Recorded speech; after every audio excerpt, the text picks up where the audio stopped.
चलो बच्चों, आज हम समझेंगे भाषा और व्याकरण के बारे में।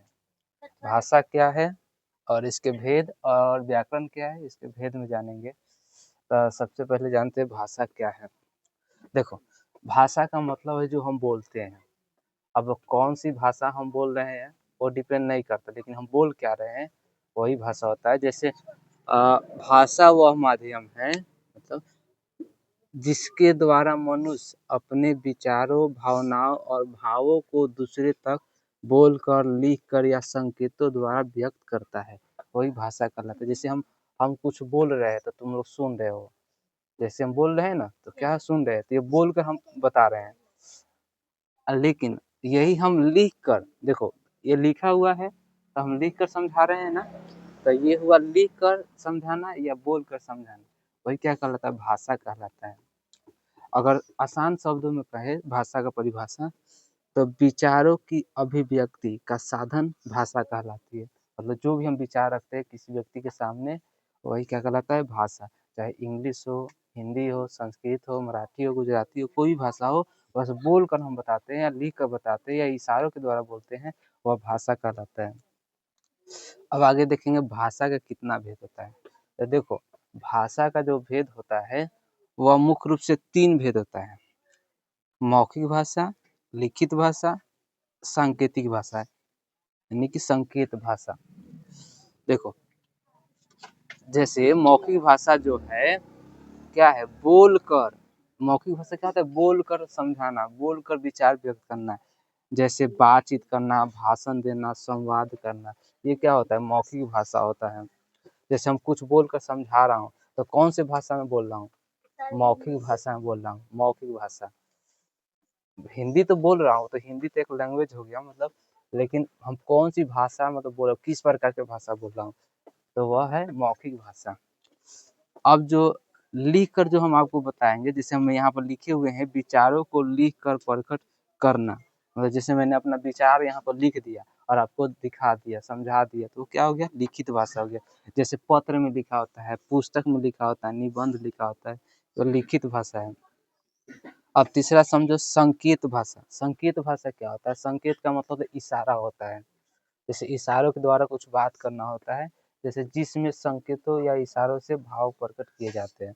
अब जैसे अब किसी को हम इशारा से कह रहे हैं कि खड़े हो जाओ, बैठ जाओ, इधर आओ, उधर जाओ, हाथों से इशारा करते हैं ना, चाहे आंखों से होता है, मुंह से भी होता है इशारा, बहुत सारा, उसे क्या कहते हैं, संकेत भाषा कहते हैं। चलो, ये तो भाषा की बात हुआ। अब पढ़ते हैं व्याकरण। व्याकरण क्या है, तो देखिए व्याकरण क्या है। तो व्याकरण हिंदी को शुद्ध बनाने के लिए लिया गया है। चाहे कोई भी भाषा को क्या हुआ था, शुद्ध बनाने के लिए व्याकरण पढ़ते हैं। तो भाषा को शुद्ध, स्पष्ट और सही ढंग से बोलने लिखने के नियमों को समुच्चय क्या कहलाता है, व्याकरण कहलाता है। देखो फिर से सुनो, व्याकरण जो है भाषा को शुद्ध, स्पष्ट और सही ढंग से बोलने का, लिखने का समुच्चय व्याकरण कहलाता है। अब देखो कैसे, जैसे हम कुछ शब्द लिख रहे हैं, अब उसमें व्याकरण ही न लगा तो शब्द अधूरे रहे। जैसे राम लिखता हूँ, राम आम खाता, राम आम खाता। अब देखो यहाँ पर है नहीं लगा, तो है लगाते हैं तो अब शुद्ध बन जाता है, राम आम खाता है। अब जैसे यहाँ लिखते हैं, आगे बोलते हैं गाय दौड़ती, गाय दौड़ती, तो गाय दौड़ती सीधे नहीं, गाय दौड़ती है। गाय घास खाती है, यह श्याम पटना गया है। मतलब जो है ना, और था थी रहता है, ये सब व्याकरण क्या करता है, शुद्ध बनाता है भाषा को।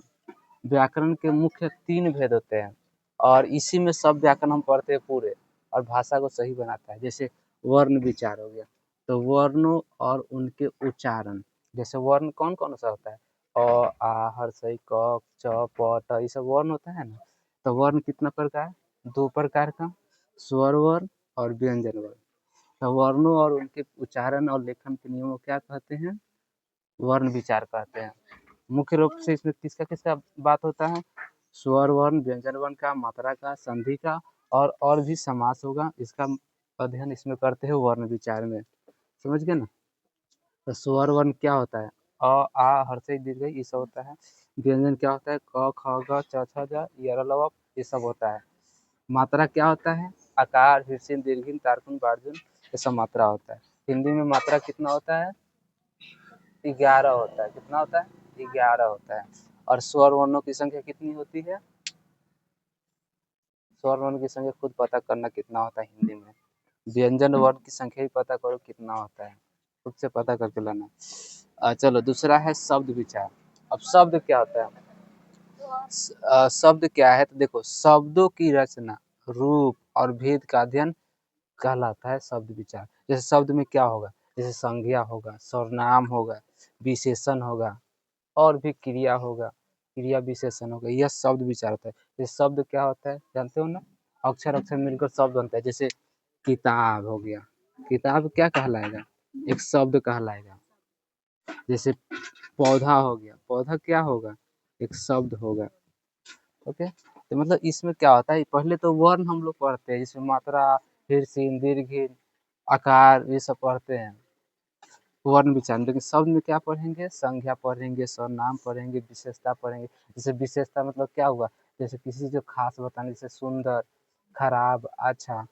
सर्वनाम में क्या होता है, मैं, तुम, आप ये सब होता है। संज्ञा में क्या होगा, हर नाम क्या होता है, संज्ञा होता है। दुनिया का सारे नाम क्या होगा, संज्ञा होगा। दिल्ली, मुंबई, किताब, वृक्ष ये सब संज्ञा है। और लास्ट पढ़ते हैं वाक्य विचार। तो वाक्य विचार क्या है, वाक्यों की रचना, भेद और शुद्ध प्रयोग का अध्ययन क्या कहलाता है, वाक्य विचार कहलाता है। जैसे वाक्य अंग पढ़ेंगे, वाक्य भेद पढ़ेंगे, वाक्य पढ़ेंगे, वाच्य पढ़ेंगे, वाच्य, काल पढ़ेंगे इत्यादि। और ये समय को बताता है, समय को दर्शाएगा। काल में क्या होगा, समय दर्शाएगा।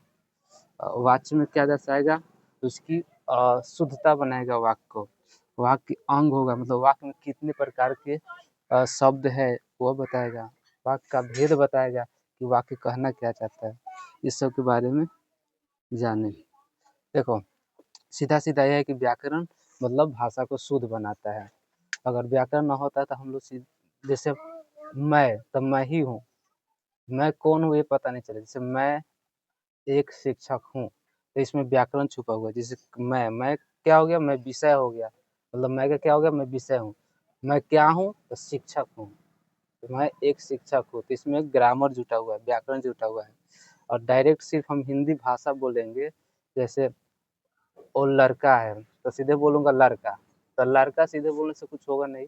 अब उसको इशारा से बताना हो कि वह लड़का है, और लड़का कैसा है, वह लड़की कैसी है, वैसे व्याकरण को जोड़ा जाता है। ओके, आज जबकि भाषा जो है, भाषा तो जान गए क्या, भाषा किससे कहते हैं, तो भावनाओं को प्रकट करना होता है। चाहे किसी भी लैंग्वेज को पढ़ो, अपनी भावनाओं को प्रकट करो, विचारों को प्रकट करो। और 3 तरह से हम भाषा को पढ़ते हैं, मौखिक भाषा, लिखित भाषा, संकेत भाषा।